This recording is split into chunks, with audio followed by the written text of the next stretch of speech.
Harvest Bible College students, this is Pastor Dave coming to you, finishing up the Bible survey of the Old Testament.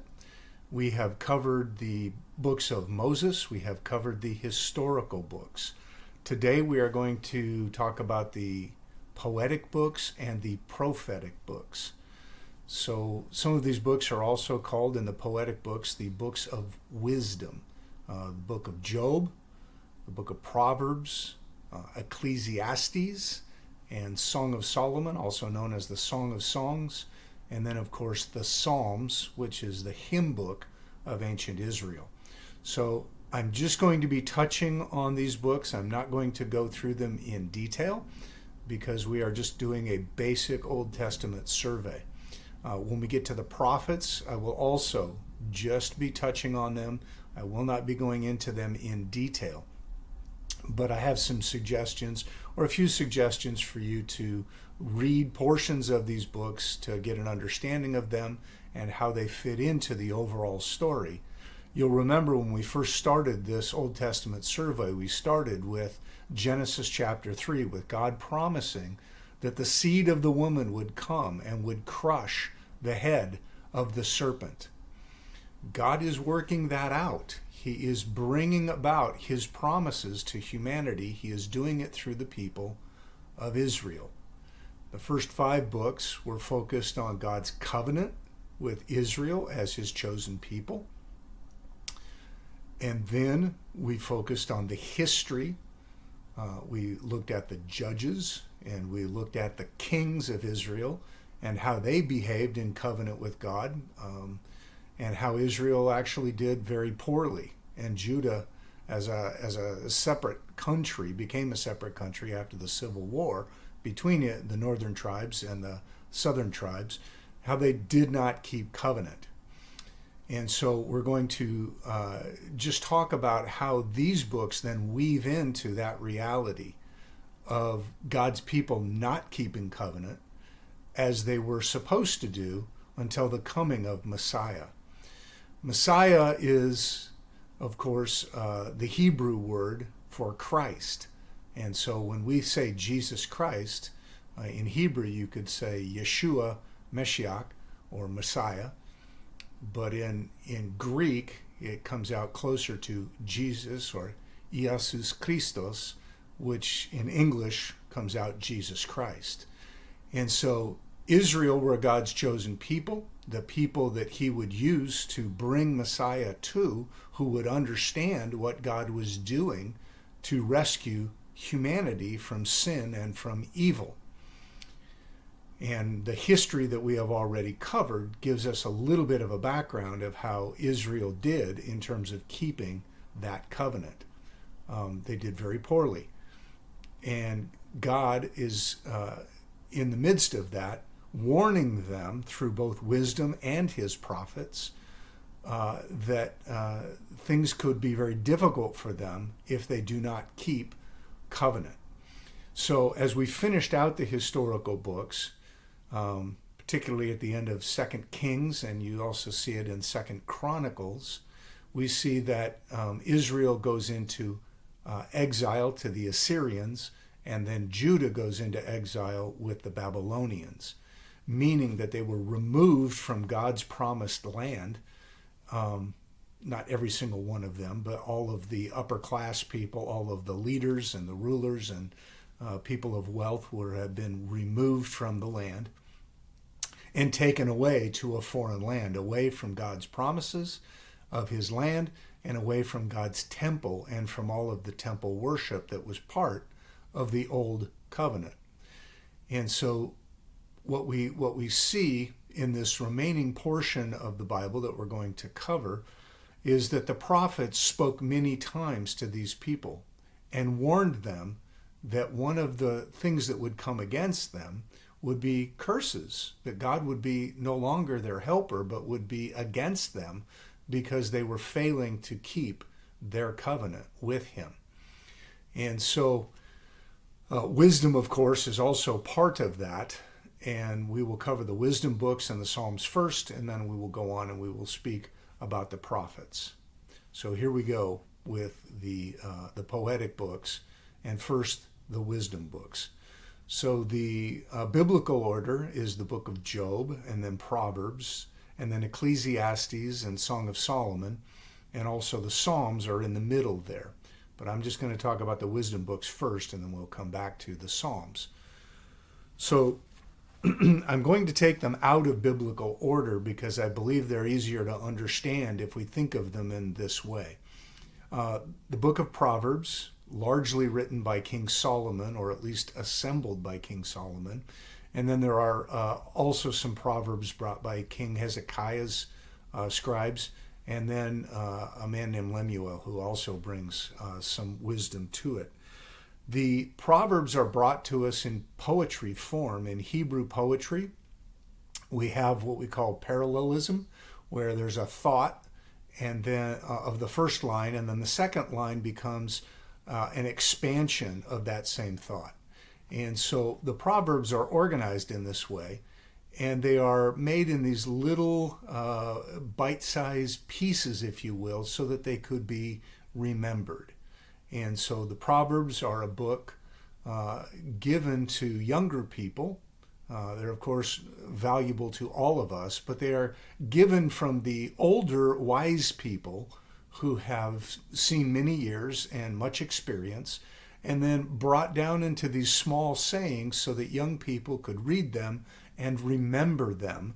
And so when they ran across situations that they needed that wisdom, they would be right there in their minds because they were written in such a way as to be catchy.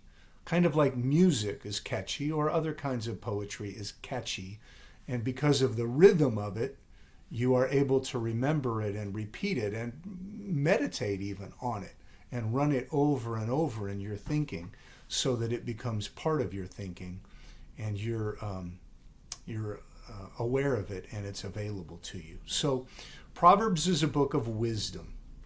It is intended to give wisdom to young people. It's a collection of wise sayings.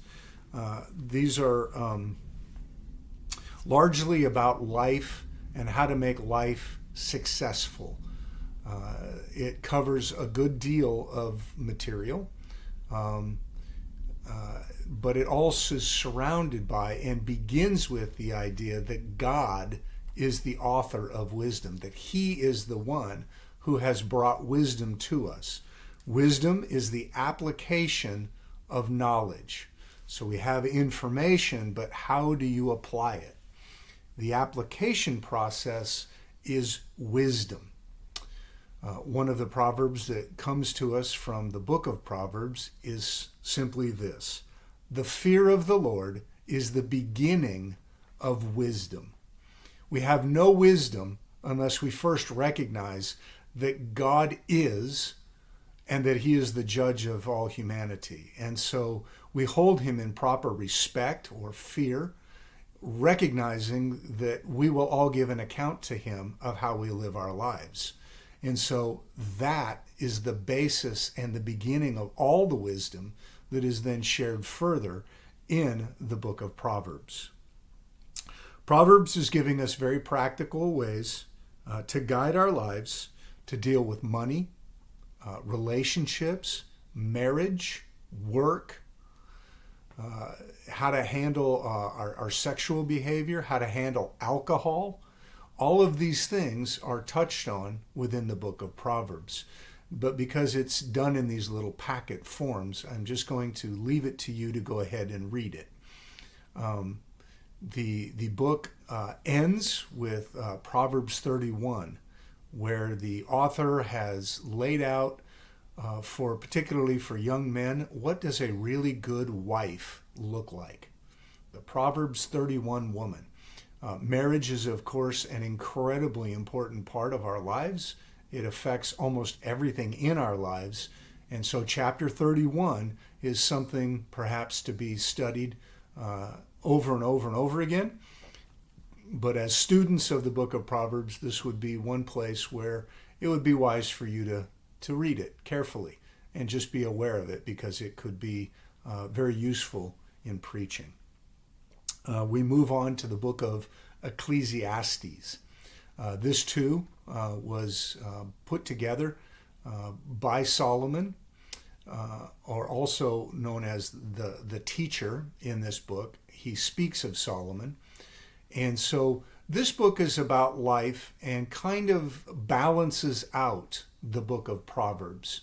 It recognizes that, yes, if we live according to wisdom, we will have a better life. But the book of Ecclesiastes also recognizes that wisdom alone is not enough to explain our human experience of life. Life is, in fact, very difficult. It's often painful. And there are things that go beyond explanation as to what is happening to us. And so the key words that come up in the book of Ecclesiastes are vanity or meaningless. And these essentially come out in, or are translations, I should say, of the word hevel in the Hebrew. And the meaning of hevel is really a picture.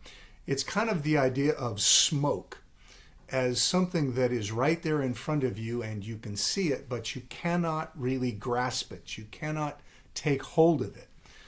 And the writer, the teacher of Ecclesiastes, is saying to us that life is like that. There are so many things in life that we want and things that we would enjoy, and meaning and happiness and peace that we would want to have in our lives. And wisdom wants to guide us in those things. And yet, even as they are there, they are hard to get a hold of. They seem to, like smoke, cannot be grasped with the hand. It slips between our fingers, and we still find a certain lack of complete satisfaction in life, in spite of the fact that we are living according to wisdom. And so another repeated phrase is life under the sun, meaning life here on earth in its current broken condition, in the way life doesn't really work the way it should. We live in a sinful world. We live in a world that is affected by evil. And so even though we have wisdom, and it comes from God, and even though we have a relationship with God, we are still living in a place that is broken. And so when we try to grasp hold of all of the goodness and all of the things that we would want to have in life, things that our hearts desire, we are unable to because of hevel, because of the fact that life seems to be in this current situation a bit like smoke, where we can't grasp it, we can't grab hold of it. Another phrase that is used is chasing after the wind. If you caught the wind, which of course we can't, but if you catch the wind, what would you do even though you caught it? So this book is a balance to the book of Proverbs. It recognizes that there is significant limitations even to the blessings of wisdom, that in this life that we live under the sun, where we are not in perfect closeness to God in heaven, that life will be lacking. And so there are limitations to the happiness and the joys that we can experience here under the sun. The next of the books, again, this is not the biblical order, but this is the progression of the wisdom that I believe these books are bringing to us, would be the book of Job. Now, right away in the book of Job, we are confronted with spiritual warfare. There is a character, Satan, which is a title, which actually means the accuser or the slanderer, that comes into God's holy court in heaven. He is a spiritual being, and he is there to accuse Job before God. And he says essentially that Job serves God, but that he doesn't really love God. He only serves him because of the benefits that God gives to Job. And so Job is then met with calamity after calamity, disaster upon disaster, and many really, really terrible and tragic and hard things happen to Job. He loses his wealth. He loses the majority of his family, and he even loses his health. His body is racked with pain and disease, and things are very, very difficult for him. In this condition, when he is being afflicted by Satan, by the enemy, Job's friends come and they begin to mourn and grieve with him, and they offer up various explanations to Job. Now, Job is a fairly long book, and most of these explanations are frankly difficult for us to understand and read. But let's summarize it by saying that they bring the ancient theological explanations as to why bad things happen to good people, or even why bad things happen to people who claim to be good but are not good. And so they begin to accuse Job of secret sin. And they look at Job as their friend, but also as somebody who is not telling the truth. And so they give their different theological explanations on through the book. And so we get through all of those explanations, and we get near the end, and none of them have helped Job, and none of them actually explain Job's predicament, because we know, and Job knows, that he in fact has not done anything wrong. He has not really sinned against God, and that's why all of this disaster and bad things have happened to him. So Job complains to God very directly, and he asks God to answer him as to what has happened to him. And much to his surprise, God does. And so the ending chapters are God responding to Job and letting Job hear how things look from God's perspective, not from a human perspective, but from God's perspective. God does not really give Job the whole picture of what happened at the beginning of the book, that he has been accused by Satan before God. Job does not get that answer, but Job does get the answer that comes from God that says, Job, you need to remain humble and trusting in God's character and God's ability, because there are so many things that God knows that you do not know. There are so many things that God does and can do that you do not have any concept or idea of. And so we need to end the book with this. Job says he covers his mouth. He says, I spoke of things I did not understand. I spoke of things too great for me. And he humbles himself before God. And God vindicates him. That means God restores him and says, Job, you are in fact a good man, and you have passed the test of the accuser that came against you and took so much from you and brought so much disaster upon your life. Job is restored in the sense that his wealth is restored to him. He indeed has more children, and so much of his family is restored to him. And God says to Job, he is in fact a good man. So this is a series of books, starting with Proverbs, moving to Ecclesiastes, and then to the book of Job, trying to describe to us the reality of life. Life here on planet Earth, where we are living in a battlefield, a spiritual battlefield. And so it is guiding us in wisdom, but also with the limits of wisdom, and also with the reality that there is this spiritual battle going on where bad things, really painful things, will happen to very good people. But that in fact God is good, and that God will make it right in the end. And so we need to be patient as we live through this process of this painful life under the sun until God brings it all to completion and we are fully reunited with him in the resurrection. None of these books are speaking of resurrection, but we know the rest of the story and the rest of the Bible. Now, there's also a book here in the wisdom books called Song of Solomon or Song of Songs, and it is basically a large poem about love, about an erotic love, romantic love between a man and his bride. And it just explores that reality that is part of our human experience. Again, as Proverbs 31 talks about a good wife, what a young man should look for in a good wife. This is just an exploration of human romance and sexuality. And a book of love poetry. It's part of our experience, so it's part of the Bible. The book of Psalms is going to round out our poetic books. Now, the book of Psalms is the hymn book of Israel. Israel had the temple worship, and within that temple worship, there was songs that were written for that purpose. King David, in particular, wrote many of the songs that were used or to be used in the temple.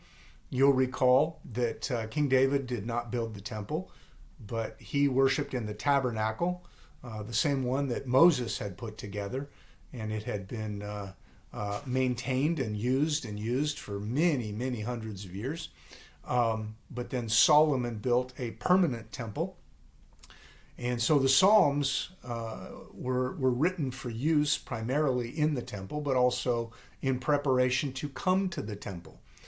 And so the Psalms are the expression of praise, of worship to God. They're also laments or grieving, and also just prophetic works which sing to God about the things that he's going to do with Messiah when he comes. And so all of that is wrapped up in 150 different songs that are in the Psalms. A lot could be said, but let's just focus on two Psalms. I would recommend you take a look at Psalm 22, which is a messianic song about the coming Messiah, and then Psalm 23, which is about the Good Shepherd and God's provision and care for us.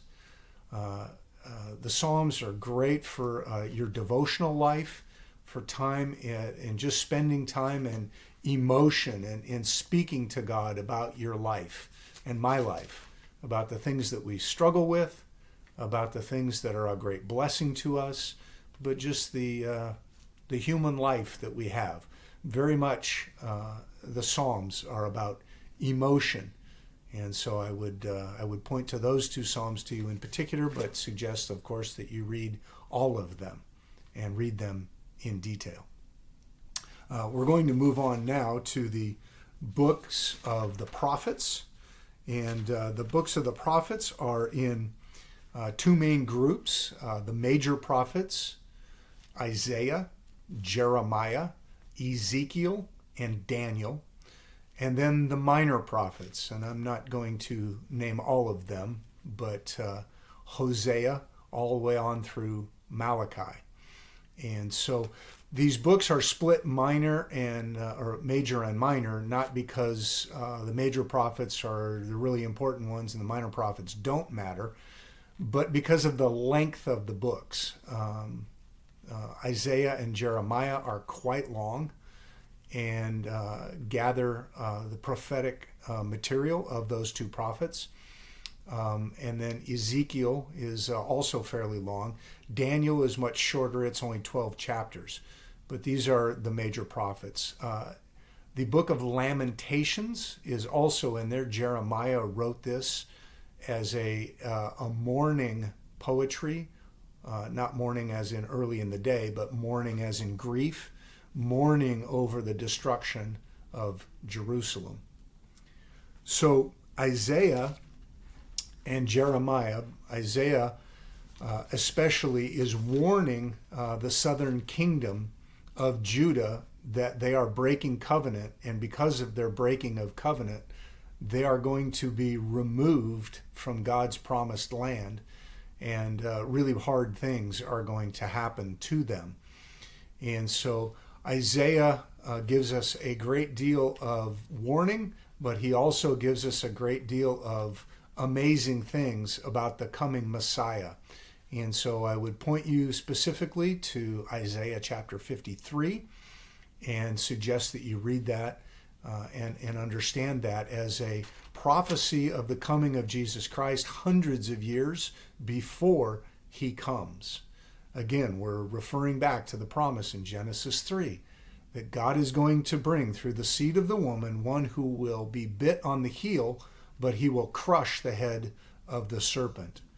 And Isaiah gives us a picture, a portrait of the suffering servant, the one who is going to come and suffer on our behalf, that we might be made clean, that we might have our sins, our iniquities, our failings carried away from us so that we can be reconciled to God. Isaiah brings that picture. Jeremiah is known as the weeping prophet because so many hard things happened to him. Jeremiah is a prophet to Judah right up to the time of the exile.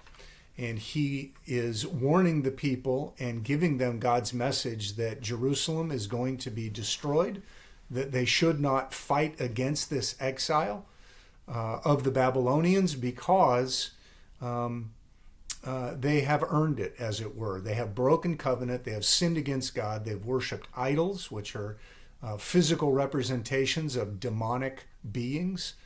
And so they are directly committing sin against God by worshiping these things. And so God is bringing the judgment against them that Moses warned them about during the blessings and the cursings of the book of Deuteronomy. And they are going to be removed from God's good land. And so Jeremiah suffers a great deal as he brings one difficult word after another to the people. And Jeremiah finally closes out with just the reality that Jerusalem is going to be destroyed, and the temple is also going to be destroyed. So his lament, the book of Lamentations, is his grief over the reality of what is happening to the city.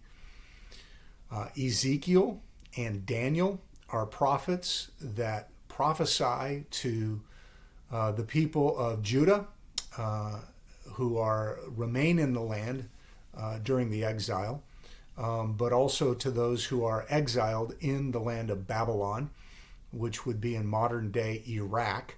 And then also some of them were carried even further on later to Persia. But Ezekiel brings the reality to those in exile that Jerusalem is going to be destroyed, but he brings also the hope that God will build a new temple eventually. And he gives great detail about what that temple will look like. The book of Ezekiel is a difficult read, but it is a good book and something worthy of your attention. The book of Daniel is much shorter. I would highly recommend you read the entire book and you read it very carefully. Daniel is an apocalyptic work in terms of the style of the literature. So it is very much filled with imagery and things that you need to understand what the pictures are explaining. Daniel sees most of his prophetic messages. They come in visions, they come in dreams, and so he is giving us what he sees. And we are fortunate that in a couple of occasions God sends an angel to actually explain what Daniel is seeing so that he can understand it and then record that reality. Daniel is one of the exiles. He is brought into the royal court of these foreign kings who have conquered Jerusalem and destroyed the temple, and he is in their service most of his life. He starts as a young man and he dies without ever being able to return back to Judah to see Jerusalem rebuilt and the temple rebuilt under Ezra and Nehemiah. But Daniel gives us a prophet who not only prophesies to the people of Judah and to the exiles that are in Babylon, but he also prophesies to foreign kings. He brings God's message to King Nebuchadnezzar, to Belshazzar, and to King Darius. And so Daniel is often referred to as the Revelation, meaning the book of Revelation, in the Old Testament. It is a book which needs to be understood thoroughly if we are to understand the first coming of Jesus in terms of its timing accurately and correctly, and also his second coming, which is recorded in the book of Revelation. And so Daniel is very important to understanding the end times and understanding God's, if you will, time clock of how things are going to be brought to completion when Jesus comes again and he establishes his millennial kingdom, and then the new heavens and the new earth. I'm getting way ahead of myself into the book of Revelation, but the book of Daniel is very important, and so I would point out to you a few of the chapters in particular that you should look at and pay attention to. Daniel chapter 3, Daniel chapter 7, Daniel chapter 9, and Daniel chapter 12. Each of these is very important to understanding how God is working out his plan with humanity. Again, pointing back to Genesis chapter 3.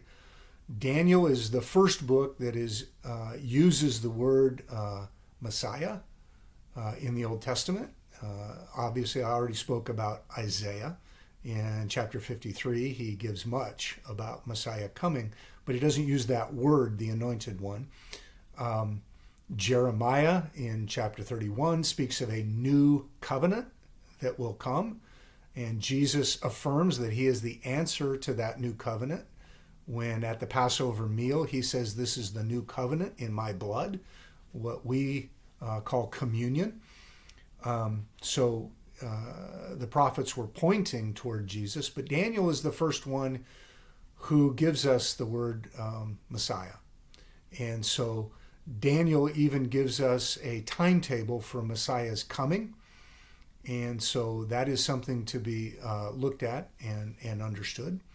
And then also Daniel gives us the first real clear allusion to resurrection in the Old Testament. And so we have an understanding in the book of Daniel of many things that are then picked up in the New Testament and expanded on greatly. So understanding Daniel can help us a great deal in understanding God's time clock for working out his promises through Jesus Christ, through our Messiah, and then wrapping everything up. So again, Daniel is a very important book for you to read and to understand. If I was going to have you read just briefly in the prophets, I would suggest the book of Daniel and the book of Hosea. As I said, Daniel giving you so much of an understanding of the timeline of God, and Hosea so much giving you an understanding briefly, all the other ones do as well, but this is briefly, the heart of God and how he is so sad that he is that he is having to bring harsh discipline on his people. Hosea was written to the northern kingdom of Israel, and it is a story of a man and his wife who is a woman who will not stay at home. She has many other lovers. And this is a picture in the book of Hosea of God's relationship with his covenant people, how they keep promising to be faithful to him, and yet they chase after others. And so they worship idols. And this is spiritual idolatry.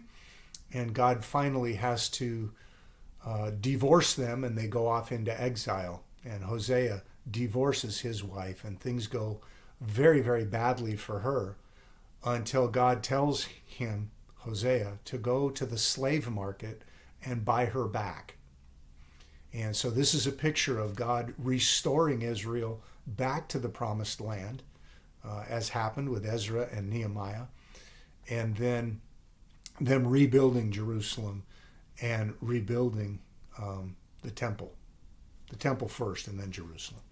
So Hosea is a great picture of this reality. So I would have you focus on those. A lot of material in these books about Messiah, particularly in Zechariah, much there to be read. And then I would point out to you the book of Micah.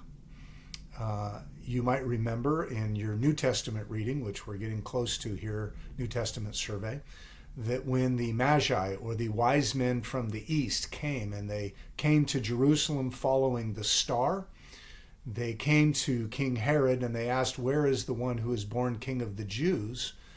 And King Herod is shocked, of course, that there's another king, and this makes him very concerned.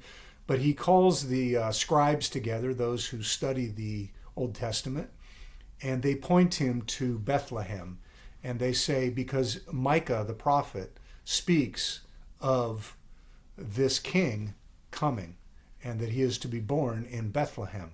And so Herod then relays this information to the ones who were bringing to Jesus the gifts of gold and frankincense and myrrh. We don't really know how many there were, but the Magi, they come to worship him and bring him these gifts. And so how did they know how to get there? Well, they followed the star, and they went to Jerusalem, where they would assume the king would be, because that's the capital. And then they are sent on to Bethlehem, which is very close to Jerusalem, and there they find the baby Jesus, or at least the toddler Jesus at this point. So I would recommend that you read all of these books, of course, but if you're only going to read a few and you're going to just get a little bit in this area, read Daniel, read Hosea, read Micah, and you'll get a good sense of the prophets. So this is going to conclude the survey of the Old Testament. There is a good deal more to cover, but I just wanted to give you a taste, because we have a good deal more to go, and many more chapters to read, and much more to look forward to. So I will come in a few more weeks with the Gospels. We'll start our survey of the New Testament, and I look forward to coming to you with that. So God bless you as you continue in your studies. Understand that the Bible, the Old Testament, as we look at it in particular, is not all written in chronological order, meaning not in the order that it happened, but it's organized according to the type of book. So we had the books of the law first, and then we had the historical books, and then we had the wisdom books and the Psalms, and then we have the prophets. But the prophets are right in there with the historical books, and the wisdom books are also right in there with the historical books in terms of when they happen. So it is important to do a little bit of study, particularly in a good study Bible, when you study the prophets, to understand when they are bringing their prophetic words, under which kings, and what was happening politically and in the ancient world when they brought these prophetic words. Okay, so I'll leave you with that. God bless you, and I'll look forward to seeing you next time.